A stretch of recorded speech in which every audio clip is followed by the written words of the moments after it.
What's happening, everybody? Welcome to one of my top 5 videos. This one specifically, the top 5 value picks for the Sony Open here as we extend our Hawaii stay for the 1 week as the PGA Tour completes their 2-week Hawaiian swing here with the first full field event of the 2021 calendar season. That means 144 golfers are going to be teeing it up at Wailea Country Club this week.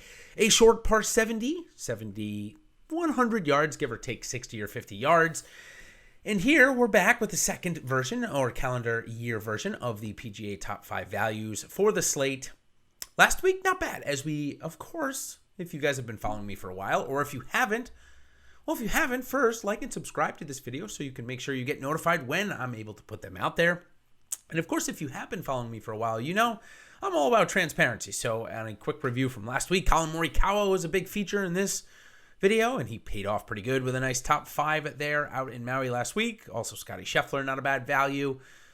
Then Cameron Champ, maybe a little bit behind par, along with Robert Streb. But Sebastian Munoz, who was my big target on FanDuel last week at 7,500 over there, ended up being great value. And we'll talk about him again this week. So a good lead in here as we start off the top 5 values for the Sony Open, starting with Billy Horschel. Now, listen, Horschel's course history may not be that good, 68th and 54th, but his play has turned up a notch. And certainly last week, we would have liked a better Sunday, shooting 75. I mean, came out of kind of nowhere.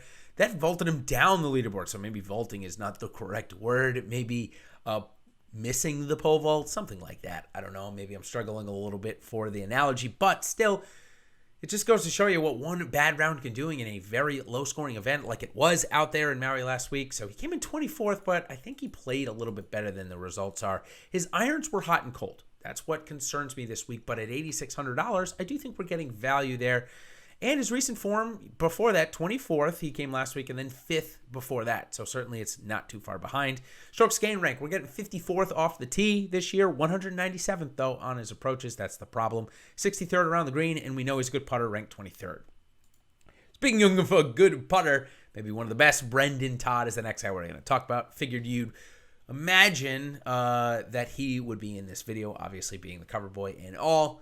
9,800 on FanDuel, so pretty cheap over there as well. Course history, 21st here at Wailea Country Club last year, and that was coming off of a good start in Maui that he had last year as well.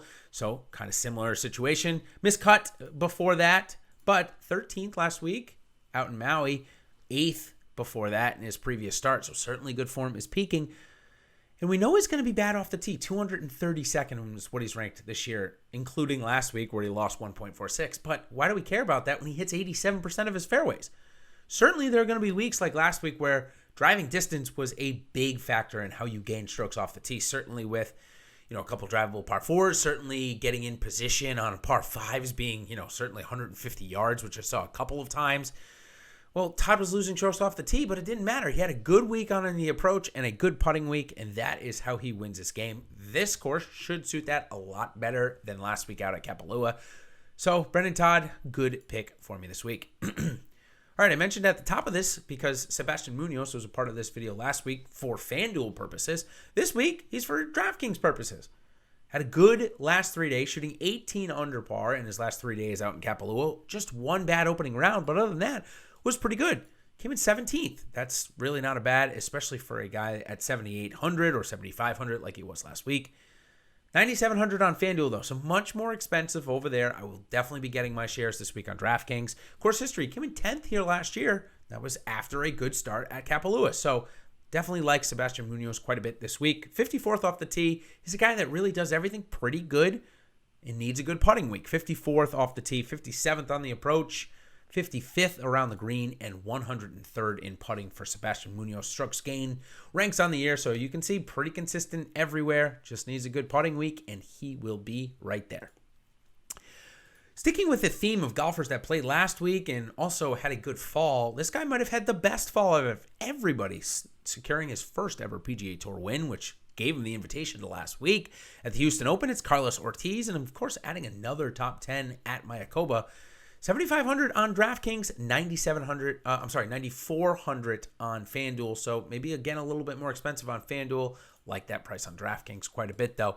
2 made cuts in his last 2 tries here at Wailea Country Club and the Sony Open. 53rd and 29th are his starts. So here we go with last week. Came in 37th, which is one of the last places. Obviously, only 42 in the field, but had a really bad weekend, 74-75. Maybe the wind picked up a little bit, and certainly when the wind picks up, that golf course is certainly much harder than when there is no wind. And he was a first-timer out there, so certainly a tricky golf course, and maybe that had a little to play with it. But he had 2 good first rounds, 69-67, so that shows me, or one would think, that the form is not too far behind for Carlos Ortiz. So at $7,500 this week, I think it presents some really good value. All right, my last value that I'm going to go over, call it little gamble, if you will, somebody below 7,000. I did Robert Streb this week. Well, this week I'm going to go to Doug Ghim, somebody I've used here in this spot quite a bit. And listen, he's paid off. 4 straight made cuts, with 3 of those 4 winding up in top 25 finishes. Sorry, I was just making sure I was getting my notes right, and I am. Came in 46th in his last one, but still 4 straight made cuts for a guy at 6,900. Certainly his OWGR is not going to support this, still somewhere in the 300 range. But listen, the guy has more talent than that, just hasn't been able to put it together. This year, though, look, he's ranked 12th on his strokes gained on the approaches. That's been his strong suit. This is what we want on this golf course, for sure. Around the green, he's been pretty good, pretty consistent as well, 40th.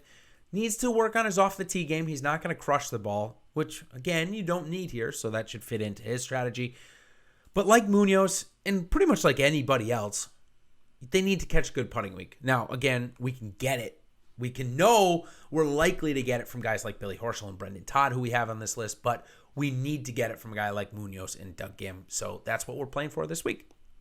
Those are my top 5 values here for the Sony Open. It's another really good golf course, really enjoyable tournament. We get primetime coverage, so at least on Thursday and Friday when there's no NFL football, golf kind of takes over. Plus, there's a cut sweat this week, which makes things always exciting. So thanks again. Make sure you like and subscribe to these videos so you can get notified when they come out if you're not already doing so. Usually this one's going to come out Monday night, Tuesday morning, somewhere in that range. But of course, liking and subscribing will take care of that, and you'll get notified, of course, when it comes live. And until my next video, the top 5 sleepers out next. Or if you're putting this probably past Tuesday night, it'll probably already be out. We will see you on the other side. Good luck this week at the Sony Open, and cheers. Thanks, everybody.